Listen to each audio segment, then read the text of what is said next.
Pues arranca, Miguel. Bueno, pues empezamos, sí, si os parece. Bueno, como siempre, si hay alguna cuestión que necesitáis plantear en algún momento, pues nada, abrís el micrófono directamente y la planteáis y me interrumpís, no hay ningún problema, lo hacemos así siempre y resulta más vivo, aunque sea todo así a través de las ondas estratosféricas. Voy a empezar recordando cómo empecé yo a plantearme el asunto de contar historias, las condiciones. Era una época en la que yo estaba pues prácticamente interiorizando y profundizando en las condiciones de la educación creadora, en los tres principios con los que hemos terminado trabajando en relación con el aprendizaje, con la expresión, con cualquier aprendizaje en cualquier ámbito, en la escuela, pero también en las relaciones, del tipo que sean, en los lugares que sean, ¿no? Bueno, pues era una época en la que yo estaba asimilando un poco lo que para mí había sido un descubrimiento trascendental en mi vida, ¿no?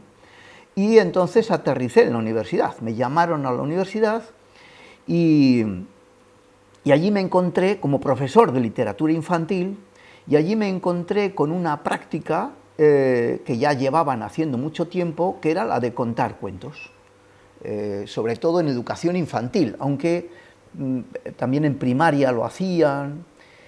Y bueno, pues cuando aterricé empecé a intentar enterarme, bueno, a ver qué se hacía, cómo se hacía, a ver cómo yo me colocaba, ¿no? Y la primera impresión que tuve fue penosa. Fue muy penosa porque me di cuenta que la inmensa mayoría de las alumnas se sentían fatal contando cuentos. Tenían la idea establecida y muy afianzada de que eran incapaces de contar bien cuentos. Y entonces, bueno, pues yo me planteaba, ¿cómo asisto yo a estas personas? ¿Cómo conecto yo esto con mis concepciones de juego, de asistencia al juego? ¿Esto puede ser un juego o no puede ser un juego? Fue la primera vez, yo creo, que me empecé a plantear el asunto de los adultos y el juego. Y claro, yo lo primero que empecé a pensar era algo que probablemente pues constataréis cotidianamente, ¿no? Y es que el juego en los niños está más o menos considerado hasta cierto momento, claro, hasta primaria, que luego ya hay que empezar a hacer cosas serias, pero en los adultos no se entiende el juego. No estoy hablando de jugar a las cartas o otros juegos de mesa, sino al juego en general, juego en el sentido de actividad profunda, compleja, en la que se entra en un estado de fluidez, en el que hay auténtico placer, ensimismamiento y desconexión con otro tipo de miedos, preocupaciones, etcétera, ¿no? Así que algo que se hacía con miedo, con mucha preocupación, con sentimiento de no hacerlo bien, incluso pasándoselo fatal, con sufrimiento, pues ¿cómo hacer? Y claro, vi rápidamente que cuando los adultos se plantean la necesidad de jugar, lo que hacen es un espectáculo. Y empecé a pensar que había que desmontar esta idea de hacer un espectáculo. Claro, un espectáculo es algo que se hace para los demás. Y si se hace para los demás, hay un público en el espectáculo. Y ese público juzga. Y claro, el juicio es lo que, de alguna manera, determina la parálisis, la falta de conexión con una misma, con uno mismo, la no fluidez en absoluto, la falta de conexión con diversos, con emociones, con experiencias, y eso es lo que vi que se reproducía allí. Claro, cuando a un alumno le llaman para contar un cuento o le toca para contar un cuento y se pone de pie en un aula en la universidad donde no hay 4 o 5 niños, no, hay adultos y son 80. Claro, eso es un espectáculo tremendo. Claro, yo me acuerdo mucho de mi abuela, ¿no? Mi abuela era una excelente contadora de cuentos. Ahora yo pensaba, la ponen aquí de pie y se le caen los calzoncillos, vamos, de miedo, y no abre la boca y se fuga, si puede, no podría contar. Entonces, claro, de repente caí en la cuenta, qué tonto soy, ¿cómo no pienso que las condiciones determinan lo mismo que lo había visto yo? Las condiciones determinan lo que vas a hacer, cómo lo vas a hacer, y si puedes hacerlo o no. Y entonces vi que las condiciones que estaban creando allí para contar cuentos eran todo lo contrario para descubrir la propia capacidad, para sentirse a gusto con uno mismo, conectar con las propias emociones y empezar a poder contar disfrutando como si fuera un juego, sin ningún tipo de miedo, de temor al juicio ajeno o al juicio interior que ya se ha incorporado cuando uno es adulto, ¿no? Así que me planteé que yo también les iba a proponer contar cuentos. Pero primero que no lo iba a plantear de forma obligatoria, que lo iba a plantear de forma voluntaria, aquella alumna que quisiera. Segundo, que a mí no me los iban a contar, ni en el aula las iban a contar. Así que primera condición, a romper el espectáculo. Así que la propuesta era contar a alguien, a una persona de la que estéis absolutamente seguras que no os va a juzgar. Había quien elegía a un amigo, a una amiga, a su madre, pero también es verdad que llegaron alumnas contándome que no habían encontrado a nadie a quien contarle un cuento sin que les juzgara. Y habían terminado porque tenían ganas de contárselo a su perro, a un árbol, a una piedra, que efectivamente no tienen capacidad de juicio. La otra cuestión, claro, con esto se anulaba ese temor y se daban cuenta que podían conectar con sus propias emociones. Y al conectar con sus propias emociones, contaban algo que era emocionante, algo que enganchaba. Porque la idea de si sabemos contar bien o sabemos contar mal, viene determinada, uno, por las condiciones de que parece que contar es hacer un espectáculo y no tiene nada que ver con hacer un espectáculo ni con hacer teatro, y por otro lado, con la idea de los modelos existentes y de compararnos con los modelos existentes. Es decir, que en general la gente ha visto pues, a una persona contar cuentos, a una actriz, a un actor, y se compara con esa actriz y con ese actor. Pero la actriz y el actor tienen unos recursos teatrales para contar una historia ante un público que juzga. Pero, claro, yo les decía, ¿qué sentido tiene pensar así? Si vais a contar a alguien que no os va a juzgar, no vais a hacer un espectáculo. Por lo tanto, no es teatro lo que vais a hacer, sino que vais a hacer algo que tiene que ver con la comunicación en la intimidad, no con el espectáculo. Y mi forma de... Claro, yo sé que las creencias tienen un peso tremendo y apear a alguien de sus creencias es algo dificilísimo. Y mi amiga Marga Íñiguez me había contado una vez que la única manera de desmontar las creencias es a base de metáforas. Así que yo me inventé una metáfora para tratar de romper esa creencia de ser buena o mala contando historias, etcétera, ¿no? Y era explicarles que contar en la intimidad un cuento es como darse un abrazo. Darse un abrazo a una persona que quieres, a quien quieres, que está deseando que le des un abrazo y a quien tú quieres dar un abrazo. Eso es contar, pero con una historia. ¿Y qué es un regalo que haces? Un regalo porque tú sabes que la otra persona está encantada de recibir ese regalo. ¿Y esto hay que aprender a dar un abrazo a alguien? No, imaginaros que nos dieran instrucciones para dar un abrazo. Es decir, te acercas a la persona que decides dar un abrazo, introduces tu mano y brazo derecho por detrás de su espalda y con el otro por encima del hombro, te aproximas un poquito más y entonces aprietas unos... Esto seríamos como robots, vamos, sería una cosa absurda. No hay nada que aprender. Juzga resulta siempre satisfactorio para el que cuenta y para el que escucha, porque se cuenta desde la emoción. Si tú haces un regalo de una parte de ti misma, de ti mismo, estás haciendo un regalo de una historia, pero es una historia que tú eliges porque algo te conecta con ella. Puede que lo sepas o puede que no lo sepas, pero cuando eliges una historia para contarlo, es una elección que haces desde una emoción determinada, es decir, de lo más profundo de tu ser. Y cuando regalas eso, llega siempre. Es decir, que entre un emisor y un receptor hay un mensaje, pero el mensaje no llega si no hay conexión emocional. ¿Y qué es lo que pasa? Que en estas condiciones siempre hay conexión emocional. Yo apelaba a la gente que se me resistía, es decir, a ver, tú cuando das un abrazo a alguien, tú notas que la otra persona no quiere, normalmente no das un abrazo a quien no quiere ser abrazada. Y cuando cuentas una historia, y va más lejos, cuando cuentas algo que te ha pasado, les proponía recordar algo que les hubiera pasado en la vida fuerte, triste o alegre, pero algo fuerte.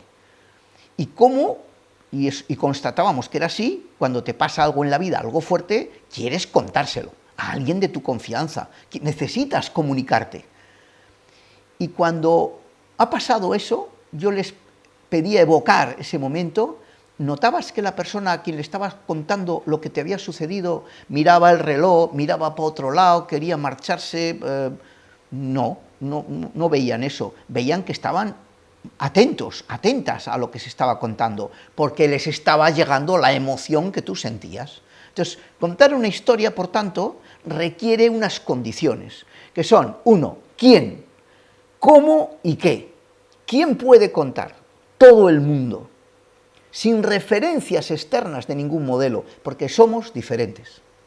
Ahora parece que se tiene en cuenta que hay diversidad en el género humano, que somos gente muy diversa, pero es que antes siempre habíamos sido gente muy diversa, aunque no hubiera inmigración todavía. Contamos de manera diferente.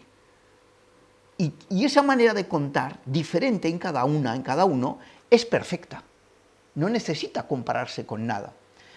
Para mí era muy claro, porque de mis dos abuelas, digamos que eran dos modelos diametralmente opuestos. Mi abuela Amparo era una mujer viuda, enlutada permanentemente, era de Salamanca, era muy parca en el hablar, nos contaba un cuento, siempre, el mismo, no otro. O sea, era parca para comer, parca para todo. Era muy humilde, ¿no? Y era la mejor contadora de cuentos del mundo. Estábamos deseando que nos contara el cuento, que yo creo que no era un cuento especial, yo creo que era una película que ella había visto en algún momento, era una historia de unos niños que tenían un perro, que era una familia muy pobre. Entonces viene un ricachón y les quiere comprar el perro, y el padre pues lo vende para darles de comer a sus hijos, y se va con el perro. Entonces, la historia era todas las aventuras del perro que se escapa, todas las aventuras que pasa para regresar con los niños. Sí, yo creo que era una película que ya había visto, que conocía, porque nunca he encontrado eso como cuento, ¿no? Y era lo que nos contaba siempre, igual, de la misma manera. No ponía voces, no hacía apenas gestos, no hacía nada especial. Hacía una especie de carraspeo cuando nos empezaba a contar, pobrecita. Luego resultó que tenía un cáncer de laringe y de eso se fue al otro barrio, y ya está, la austeridad en persona. Y mi otra abuela, que era andaluza, era todo lo contrario. Era una mujer que manoteaba, gesticulaba, se movía. Para que te contara un cuento había que seguirla por la casa mientras hacía miles de cosas. Cogía una sartén, te daba con ella en la cabeza, luego le echaba el aceite, luego se volvía, se iba a la despensa, cogía una cosa, y además no contaba un cuento, mezclaba historias, no se sabía de dónde las sacaba, de trozos de cuentos, cosas que le habían pasado, hilaba unas cosas con nada. Nunca entendíamos nada, la verdad. Era una cosa absolutamente demencial. Y era la mejor contadora de cuentos del mundo. Y nunca se me ocurrió, ni a mí, ni a mi prima, ni a mi hermano, compararlas. A la que pilláramos primero disponible, la pedíamos que nos contara su historia. Así que para mí esto de que no hay quien cuenta bien cuentos ni quien cuenta mal cuentos, sino gente que encuentra las condiciones y entonces puede expresarse y ser de manera auténtica, conectarse y entonces regalarnos una historia. Así que para mí era claro que el quién, todo el mundo puede contar historias. ¿Cómo? Pues también era muy claro, en condiciones, claro, no en condiciones que te llevan a juzgarte, a compararte, a asumir un modelo, a querer quedar bien, es decir, condiciones en las que hay un público, sino condiciones en las que no te sientes juzgada, juzgado, condiciones en las que estás cómodo, condiciones en las que aceptas que eres diferente y que por tanto cuentas a tu manera. Ese es el cómo. Y el qué, pues cualquier historia con la que puedes conectar. Así que para mí era muy claro. Y este fue un poco la forma de trasladar las condiciones de la educación creadora con los principios de asistencia, diversidad y juego, y poder efectivamente que entrasen al contar en un estado placentero, de fluidez, exento de juicios internos y externos, en el que se sentían a gusto contando a quien decidían contar y en el momento en que decidían contar. Este era un poco el traslado, ¿no? Por tanto, pues no sé si hay alguien que tiene alguna objeción, que piensa, bueno, todo eso sí, pero yo no sé contar, o yo no me veo con condiciones para contar. Si os ponéis a recordar sucesos en los que habéis tenido la necesidad de comunicarlos, si erais perfectas contadoras, perfectos contadores de historias o no, pensadlo, sin más. Podemos luego, si queréis, hablamos, preguntáis cosas, etc., ¿no? Así que ese sería el quién. El qué, habría algo también que añadir, porque hoy en día, como estamos en una sociedad de mercado, en el que el mercado utiliza la sectorialización para hacer negocio, incrementar el negocio. La sectorialización es dividir a los destinatarios de un producto, a los consumidores de un producto, por sectores. Y entonces, por ejemplo, pues veréis que hay cuentos para niños pequeños que no saben leer, cuentos para niños que empiezan a leer, cuentos para niños que ya leen un poquito, cuentos para ya jóvenes que leen, cuentos para ya lectores diestros y zurdos, yo qué sé. Es decir, eso es la sectorialización, de tal manera que el negocio es mucho mayor de esta manera, ¿no? Esto es un invento que tiene que ver con la necesidad de hacer negocio, pero no con las necesidades de historias que tiene la especie humana, porque la especie humana, desde que apareció en el mundo, es una especie contadora y escuchadora de historias. Así llevamos siglos, ¿no? Y si pensáis en lo que hacéis durante el día cuando os encontráis con gente, veréis que estáis contando historias o escuchando historias todo el rato. Todos son historias. Así que el qué, podríamos decir que cualquier cosa con la que uno conecta es una historia para contar. Eso es un cuento, ¿vale? Ahora bien, podemos aprender de las historias que se han transmitido desde hace miles y miles de años, que son los cuentos tradicionales, cuyo origen está en la transición del Paleolítico al Neolítico. Podríamos aprender de ellos, de su forma, una cosa importante al contar, que va a anular este fenómeno de si es adecuado algo para niños pequeños o más grandes, el fenómeno de la sectorialización. Y es que no describen nunca cosas. Si recordáis cuentos tradicionales, así se llaman, que conozcáis, pues desde el cuento de Pulgarcito, de Hansel Gretel, de Caperucita, de la Bella Durmiente, etc., pues veréis que no hay descripciones de ningún tipo.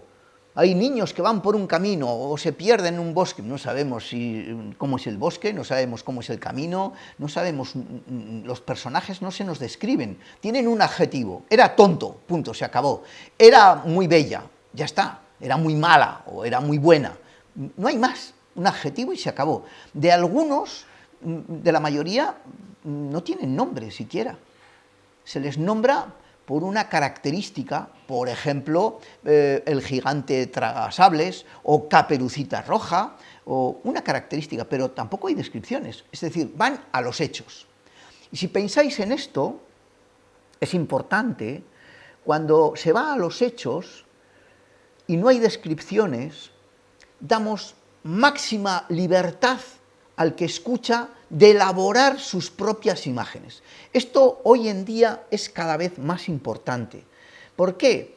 Porque, como os decía, yo me encontré en la universidad con gente que se sentía fatal y que contaba cuentos, y que para no sentirse fatal y contar cuentos, se agarraba a un clavo ardiendo. ¿Cuál era ese clavo ardiendo? Los libros ilustrados, los cuentos ilustrados. Con lo cual, claro, no contaban cuentos, enseñaban un libro y iban leyendo lo que ponía en el libro.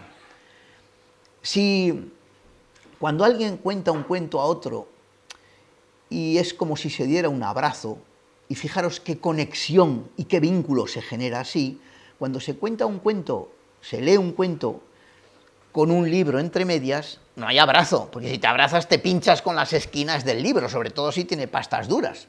O sea que no hay abrazo posible, no hay esa conexión, ni se genera ese vínculo. Quizá recordáis de haber recibido alguna clase de alguna profesora, de algún profesor que leía apuntes. ¿Os imagináis lo que es que alguien te cuente algo así? Pues no hay conexión posible. Por tanto, yo veía que eso no funcionaba. Pero además, con las preguntas que observaba que hacían los niños a los que se les contaban de esta manera, me daba cuenta de que no habían elaborado sus propias imágenes. Se habían quedado con las imágenes que el cuento les mostraba. Y sucedían dos cosas. O bien, estas imágenes eran muy pobres en sí, estéticamente pobres, y para los niños pequeños se suelen hacer imágenes muy simples y estéticamente pobres, o eran muy complejas, incluso casi obras de arte, pero no podían escapar de esas imágenes. Se quedaban en esas imágenes, no podían elaborar las propias, con lo cual una posibilidad que da en la escucha del cuento, que es conectar el que escucha con la propia emoción y asociarla con sus propias experiencias, pues no puede hacerlo, porque se le imponen las imágenes que se le están mostrando. Para mí esto fue muy claro un día, años después, cuando leí unas declaraciones de una entrevista que le hacían a Iker Casillas, el que fue portero de la selección española. Iker Casillas le hacían una entrevista un poquito de tiempo después de que España ganara el Mundial de Fútbol, no me acuerdo qué año era. Entonces le preguntaban a Iker Casillas cómo vivió aquel momento y contaba muy emocionado cómo él veía que Iniesta iba a meter un gol, no sé qué, contaba, pero en un momento dado interrumpe lo que está contando y dice, textualmente casi, lo que más rabia me da es que me han robado mis propias imágenes. Claro, a los futbolistas después de terminar un partido les ponen los vídeos para analizar las jugadas, ver cómo podía haber sido, cómo mejor o peor, cómo se hubiera frustrado si un defensa no sé qué. Y claro, de ver esas imágenes se habían borrado las propias y ya no recordaba cómo él había visto aquello y se habían borrado algunas emociones asociadas a las imágenes que había visto. Fijaros, hoy en día estamos en el mundo de la imagen. Continuamente estamos siendo bombardeados por imágenes. Y hay que decir que cuando te bombardean las imágenes no puedes imaginar. Y si te cuentan historias a través de vídeos o a través de libros con imágenes, no puedes imaginar nada. Y esto empobrece la riqueza que da el que puedas imaginar cuando te cuentan un cuento con la boca, claro está, no con cuentos ni con otras historias, ¿no? Así que hoy en día, si contar historias es una necesidad humana y escuchar historias es una necesidad humana, no digo de niños, digo de seres humanos, hoy en día sería muy importante recuperarlo. ¿Por qué? Porque apenas tenemos posibilidades de elaborar nuestras propias imágenes y por tanto apenas tenemos posibilidades de imaginar. Y si no tenemos posibilidades de desplegar esta capacidad que tenemos, que se inhibe con el bombardeo de imágenes, no somos capaces de crear. Hoy en día, o creamos, si tenemos esa posibilidad, o consumimos. Y lo que se hace es fundamentalmente consumir imágenes y someternos a la manipulación del mercado y despegarnos de nuestra posibilidad de crear. Así que hoy en día es muy importante recuperar. Y ya veis que si contamos historias que se reciben con la escucha nada más y se puede elaborar la propia imagen, las personas que escuchan una historia elaboran la imagen a su medida, según su capacidad, según su experiencia. Por lo tanto, esta idea hoy en día hiperprotectora de los niños, modificando los textos, censurándolos, cambiando unos finales por otros, eliminando cosas que pensamos que les van a perturbar o que les van a dañar, etc., es un absurdo, porque cuando alguien escucha una historia, la elabora a su medida, y lo que imagina es lo que puede imaginar, justo en el lugar donde no le hace daño, pero tampoco le aburre. Justo en ese lugar que Guido Bremer llamaba, cuando hablaba del aprendizaje, espacio proximal, ¿no? Que es el lugar donde algo nos interesa y nos lanzamos a su conquista, no nos sobrepasa, ni lo tenemos ya masticado, no nos aburre. Por tanto, hoy es muy importante recuperar esto, en la seguridad de que contemos lo que contemos, si no hay descripciones, no hay ningún problema. Así que esta historia de libros para niños pequeños, para libros grandes, no tiene sentido. Podemos contar cualquier historia que tengáis en la cabeza. Se la podéis contar a cualquiera, sea pequeño, grande, si no hay descripciones, porque no hace daño, en definitiva. Pueden ser de crímenes. Suelo apelar a vuestro recuerdo de Los tres cerditos, donde el lobo se come a los dos primeros cerditos, a pesar de la censura de que ya si uno se va a la casa del otro y otro se va... Esto es una tontería, no se va a la casa de nadie, se los comen y punto. Pero el cuento solo dice que se lo come y va por el siguiente, y se lo come y luego va por el siguiente al tercero que ya no se lo puede comer. Y no pasa nada, porque no hay descripciones de ningún tipo, y por tanto no hay ningún efecto negativo de ninguna clase, ¿no? Bueno, hasta aquí sería un poco lo que os quería más o menos contar, desde esta necesidad de recuperar la humanidad de lo que somos, contadores y escuchadores de historias. Y bueno, pues abrir micrófonos si queréis hacer algún comentario, alguna pregunta.